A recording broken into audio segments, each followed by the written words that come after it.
Peter Vanalia coming to you from the paddock here at Yonkers Raceway in New York with an advanced look at Tuesday afternoon's races, specifically races 7 through 11, mile-and-a-quarter races, 2 with 12-horse fields, and 3 with 10-horse fields. And I'm here with Tyler Buda, one of Yonkers Raceway's leading drivers. Thanks for joining us, Tyler. Thanks for having me.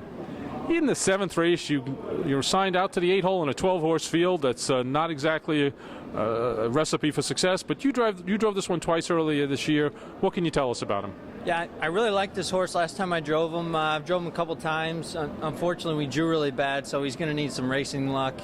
I definitely think he's a nice horse. He fits here, and with a little luck, he'll be okay. So I guess this is just a situation where you'll have to see how the race develops and see if you can get him into a little better position, particularly with those 4 trailers. Yeah, it's going to be tough. Well, so I would expect a good price on no recess on Tuesday, but you can also expect a good drive from Tyler Buda.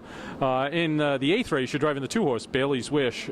This one returns from Saratoga, winless in 9 tries this year, but with 3 consecutive board finishes. Now, this one was 9-1 from the 7-hole when you drove him versus better when he was last year. What was your impression of him? This horse wasn't quite right when Brandon first got it. Said it tied up a little bit, didn't race very good. And I know he's done a lot of work on the horse, and obviously it's been racing better up at Saratoga. And he wouldn't have it in here if he didn't think it was ready. So I'm sure this horse will be much better. And you had a choice of 2. You chose not to go with Pine Tab, who was 0 for 49 in the last 2 years. I guess that was a big factor in your decision. Yeah. In the 9th race, you're driving the 7, another one for trainer Kyle Spagnola. Comes down, it's trot a lot, comes down from the Saratoga off of a pair of wins, won an amateur driving competition. Now, this is one you've never driven before, but have you had a chance to talk to Kyle about this one yet?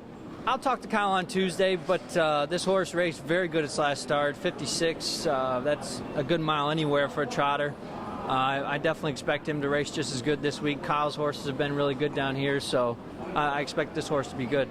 And this is one seems to have some speed, which, again, pretty useful when you have a couple of trailers. Yeah, it definitely helps. Now, in race 10, you're driving the rail horse for Mark Ford, Dream Rocker. Only raced here 3 times.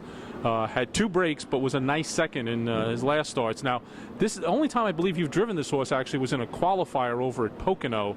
You have any memory about this one at all? I don't offhand, but I'll look his lines up, and I'm sure Mark will remind me the last time I drove him.